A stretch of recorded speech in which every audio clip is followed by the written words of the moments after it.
লন্ডনে অন্তর্বর্তী সরকারের প্রধান উপদেষ্টা ডক্টর মোহাম্মদ ইউনূস ও বিএনপির ভারপ্রাপ্ত চেয়ারম্যান তারেক রহমানের মধ্যে বৈঠক ফলপ্রসূ হয়েছে বলে মন্তব্য করেছেন বিএনপি মহাসচিব মির্জা ফখরুল ইসলাম আলমগীর। এই বৈঠককে টার্নিং পয়েন্ট আখ্যা দিয়ে ফেব্রুয়ারির মাঝামাঝি ভোটে সম্মত হওয়ায় সরকারকে ধন্যবাদ জানান ফখরুল।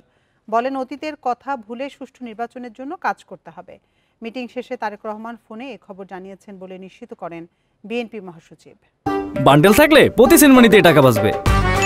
বিকাশ সেনমানি বান্ডেল কিনে জিতুন প্রতি লেনদেনে। আন্তরিক কৃতজ্ঞতা জানাচ্ছি প্রধান উপদেষ্টা প্রফেসর ডক্টর মোহাম্মদ ইউনূসকে যে তিনি অত্যন্ত বিচক্ষণতার সঙ্গে এই সভাটিতে জনাব তারেক রহমানকে আমন্ত্রণ জানিয়ে একটা যে স্টেলমেট ছিল, একটা যে আপনার সবকিছু অনিশ্চিত অবস্থায় চলে গিয়েছিল, সেই অবস্থাটাকে কাটিয়ে তিনি জাতিকে এই দুই নেতা আবার সামনের দিকে আশা নিয়ে এগিয়ে যাওয়ার স্বপ্ন দেখিয়েছেন।